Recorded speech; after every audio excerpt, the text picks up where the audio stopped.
મજામાં? પોરો ખાવ છો? ચૂંટણી પહેલા માહોલ બરાબર ને? તો આજે રિપોર્ટર મતવાલી નળ કાંઠાની આસપાસના વિસ્તારોમાં ફરી રહી છે. અહીંની સ્થાનિક સમસ્યાઓ જાણી રહી છે. અહીંયાથી મને દેખાઈ રહ્યું છે કે જે બેસિક પ્રશ્નો છે એ જ અહીં હલ નથી થયા. ગંદકી છે, લોકો ખુલ્લામાં શૌચ જઈ રહ્યા છે, ત્યારે મતદારોનો મિજાજ લોકસભાની ચૂંટણીના મતદાન પહેલા કેવો છે તે આજે જાણવાનો પ્રયત્ન કરીશું.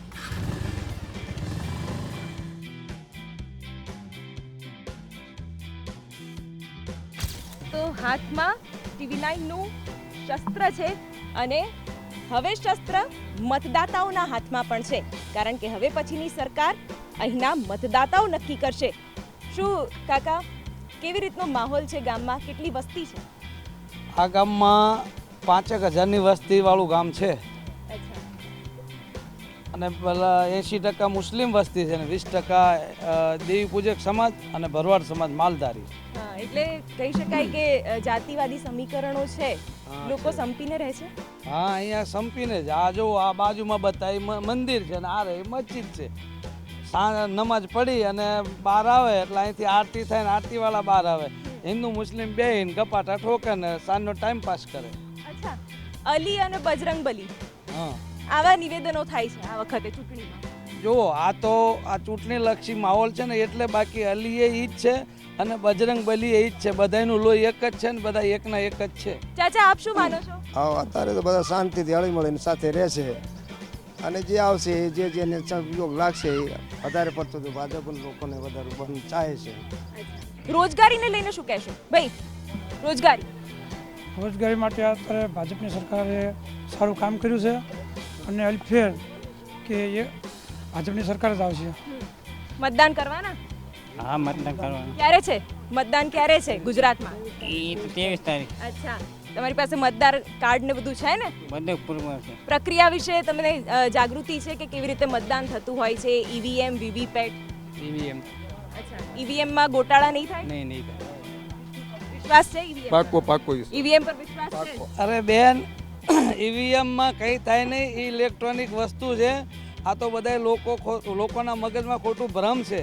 બાકી ઈવીએમ છે ને એ ઇલેક્ટ્રોનિક વસ્તુ છે. એમાં કોઈ કરી શકે નહીં અને જેને મત આપે એને જ મળે. મોટું ઈવીએમ છે ને એ વિકાસ છે અને વિકાસને જોઈ, મોદીને જોઈ અને લોકો મત આપવાના છે. મોદીએ જે આ મા કાર્ડને એવું યોજના કાઢી છે ને, એક માણસને અમારા ગામમાં 25 લોકો એવા દવાખાને જઈને આવ્યા એમને 3 લાખનું બિલ આવ્યું. એ તો એ મોદીને મા અને બાપ મોદીને જ ગણે છે. ખેર, હવે જે પણ સાચી ખોટી ભ્રામક વાતો રાજકીય પક્ષોએ ફેલાવી છે તેનું પરિણામ 23 મે આવશે. પણ તે પહેલા 23 એપ્રિલે જ્યારે ગુજરાતના મતદાતાઓ લોકસભાની બેઠક માટે મતદાન કરશે ત્યારે આ તમામ વાતોનો સરવાળો થશે અને પરિણામ રાજકીય પક્ષોએ ભોગવવું પડશે.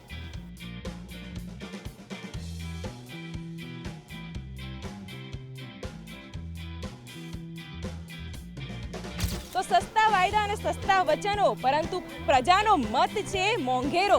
શું બેન, મત કરવાના? મત કરવાના ને. ક્યારે છે મતદાન ગુજરાતમાં? ગુજરાતમાં કેટલી તારીખે? 23 તારીખે છે. મતદાર કાર્ડ ને બધું છે ને? હા, છે. બસ, તો બધું એકદમ વ્યવસ્થિત કરીને રાખી દેજો. હા, કોને ચૂંટવાના? મોદી સાહેબ ગમે કે રાહુલ ગાંધી? જે આવે મોદી મોદી મોદી. અચ્છા, રાહુલ ગાંધી નહીં ગમતા? એમના બેન પ્રિયંકા ગાંધી, મમ્મી સોનિયા ગાંધી? ના, આપણો મોદી છે, બરોબર છે. અચ્છા, એ જ બરાબર છે. એ જ બરાબર છે. કેમ? મોદી બધું કામ કરે છે, પછી કેમ ના હોય? પણ મોંઘવારી નથી વધારી? એ તો મોંઘવારી જો સસ્તી થશે, કેમ નહીં થાય? પાણીની સમસ્યા એ હલ નથી થઈ? સામે પાણી તો છે, થોડીક તકલીફ છે, પાણીની તકલીફ છે. તો નારાજગી વ્યક્ત નહીં કરો મોદી સાહેબ સામે? કરશું ને. એટલે મહિલાઓ પણ આ વખતે જાગૃત છે પોતાના પ્રશ્નોને લઈને. એટલે જો કોઈ સરકારે એવા વાયદાઓ આપ્યા હશે, ખોટા પ્રોમિસીસ કર્યા હશે, તો આ વખતે મહિલા મતદારો પણ એ બાબતે જાગૃતિ સાથે મત કરશે.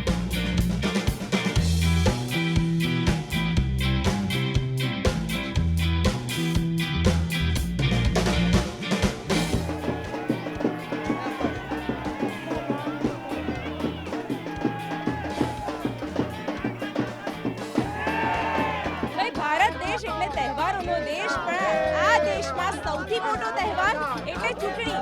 અને આ ચૂંટણીમાં એક મતદાર મહત્વનો છે. ચૂંટણીના માહોલ વિશે શું કહો છો? ચૂંટણીના માહોલમાં છે દેવી પૂજક સમાજ ટોટલ બીજેપીને માને છે, નરેન્દ્રભાઈને ચાહે છે. રાહુલ ગાંધીએ મોટી મોટી જાહેરાતો કરી છે. એ બધી ખોટી છે. એ રાહુલ ગાંધીની માન્યતા બધી ખોટી છે. અમારે તો તમે શું માનો છો? ભાજપ સરકારને મોદી સાહેબને અમે માનવી છીએ.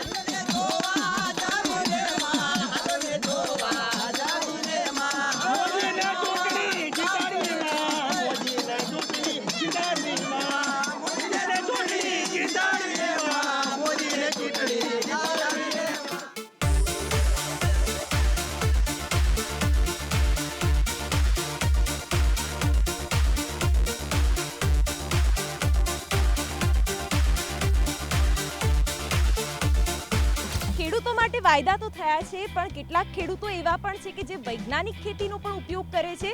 કેટલાક એવા વિકાસશીલ ખેડૂતોને પણ મળીએ અને એક ખેડૂત તરીકે, એક મતદાતા તરીકે તે શું માને છે દેશના રાજકારણ વિશે અને આગામી ચૂંટણી વિશે તે વિશે પણ જાણીએ. ક્યાંનું પાણી આવે છે અહીંયા? આ સોલર પાવરથી પાણી આવે છે અને ખેતીના ઉપયોગમાં લેવાય છે. ઓકે, તો પૂરતું થઈ જાય છે? હા, પૂરતા પ્રમાણમાં પાણી ખેતીના ઉપયોગમાં આવી જાય. કેવી રીતે તમને આ પ્રેરણા મળી કે સૌર ઉર્જાથી ખેતી કરવી છે અને આધુનિક આ વિચાર ક્યાંથી આવ્યો? આ સોલાર લાઇટ લીધી બેન, બોર બનાવ્યો ખેતીવાડી માટે. અમે ખેડૂત છીએ, વગર વીજળીએ આ ચાલે છે. અને જાર કોઈ કપાસ કોઈ બી કરો, ડાંગર, મગફળી તો અમને રાહત રહેશે. અચ્છા, બિયારણ, ખાતર, યુરિયા આ બધી વાતો થઈ રહી છે, પરંતુ પરવડે છે? આ બધું પરવડે છે અમને, સગવડ થાય છે અમારે ખેડૂતો. ને આ સગવડ અમારે પર્યાવરણ કોઈ લાઇટ આવે ને ચાલુ રહે અમારે. ચૂંટણીમાં કોના તરફી માહોલ લાગી રહ્યો છે? અમે માહોલ અમે છે ને સરકાર ભાજપ વચ્ચેના. તો રાહુલ ગાંધીએ ખેડૂતોના દેવા માફીની વાત કરી છે, 72,000ની વાત કરી છે. આ એ માફ કરવાનું કીધું, પણ આ બાજુ મારે કોઈ માફ થયો નથી, જે ઊભું જ છે. અચ્છા, એટલે ખેડૂતોની સ્થિતિ ઠેરની ઠેર છે. રાહુલ ગાંધીને પ્રધાનમંત્રી નથી બનાવવા? ના, અમારે આવશે મોદી સાહેબ બરાબર સરકાર. એટલે ભાજપ સરકાર બરાબર છે, મોદી સાહેબ બરાબર છે. કેટલાક બીજા પણ મતદાતાઓ છે. શું કહો છો કાકા, મતદાર તરીકે કયા તરફી માહોલ લાગી રહ્યો છે? ભાજપ તરફી. કેમ? એમને શું ફાવે છે એ સાકાર આપે છે. તો રાહુલ ગાંધી નથી ગમતા? રાહુલ ગાંધી નહીં ગમતા. અચ્છા, તો કેમ? રાહુલ ગાંધી તો બહુ સરસ સરસ જાહેરાતો કરી છે. જાહેરાતો તો કરે છે, પણ એ પ્રમાણે વિકાસ નહીં કરતા ને ખેતીવાડીમાં બધામાં સહકાર ઓછું આપે છે. સૌર ઉર્જાની ટેકનોલોજી પણ અહીંયા ખેડૂતે અપનાવી છે, પરંતુ એક મતદાતા તરીકે તેનો પક્ષ અને તેનો મત બંને મજબૂત છે.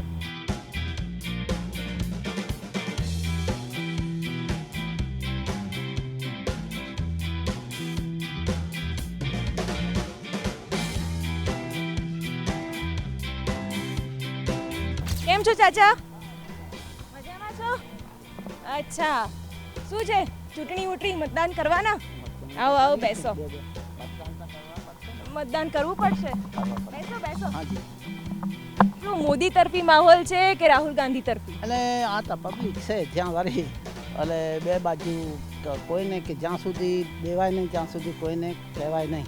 જ્યારે આપવા જઈએ ને તો અહીંયા મનમાં હોય ને વાં અપાય. અટાણે ખોટો માણસ કે ઓલાને દેશું કે આને દેશું, એ બધો ખોટો છે. અમે તમે મત આપો છો? મત અમે કાયમ આપીએ છીએ. અને મોદી સાહેબ પણ ખેડૂતો માટે સારી વાત કરી રહ્યા છે, માલધારીઓ માટે સારી વાત કરી રહ્યા છે, વ્યવસ્થા કરે છે. આ જો બધો હાલે છે ને બહુ કરે છે, પણ અમારે શું કહેવાનું કે અમારું એવું અટાણે નક્કી ન કહેવાય. જ્યારે મત દેવા જઈએ ને ત્યારે જે મનમાં હોય ને વાં જ અપાય. ગાંધી પરિવાર, કોંગ્રેસ સૌથી જૂની પાર્ટી છે, એવી બધી કંઈ અસર નથી? એટલે જૂની પાર્ટીમાં તો શું બેન, એમાં શું હોય કે માણસને એક વાત કરતા હોય એ કે મનમાં હોય, બીજી મોઢી કરતા હોય, એટલે આપણને શીખાય. એ તો બે વાત હાલે છે કે રાજીવ ગાંધી હારા હતા, મોદી સરકાર આવી છે, બધો કે પણ જે આવી જાય છે ને એ જ સારું છે. અને એટલે તમે જુઓ, એક મતદારની માનસિકતા, રાજીવ ગાંધી સારા છે, મોદી સારા છે, એટલે એક જનરેશન બદલાયા પછી જે ગાંધી પરિવાર માટે મતદારોનો જે રિસ્પોન્સ હતો એ પણ બદલાયો છે. અને આ વખતે પણ વ્યક્તિલક્ષી રાજકારણ થઈ રહ્યું હોય તેવું ચોક્કસથી લાગી રહ્યું છે.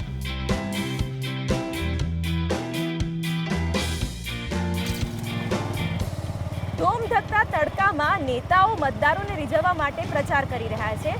પણ આ રિપોર્ટર મતવાલી તો મતદારોનો મિજાજ જાણી રહી છે, મતદારોની સમસ્યા સુધી પ્રયત્ન કરી રહી છે પહોંચવાનો, પરંતુ મતદારોનો મિજાજ તો નરમ ગરમ દેખાઈ રહ્યો છે.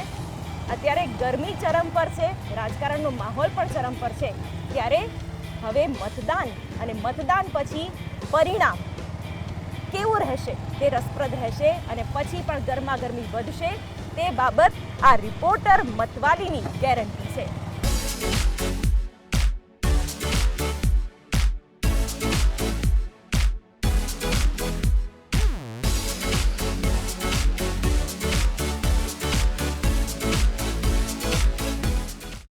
TV9 ગુજરાતીની YouTube ચેનલને સબસ્ક્રાઇબ કરો અને બેલ બટન જરૂરથી દબાવો જેથી દરેક વિડીયોના નોટિફિકેશન તમને મળતા રહે.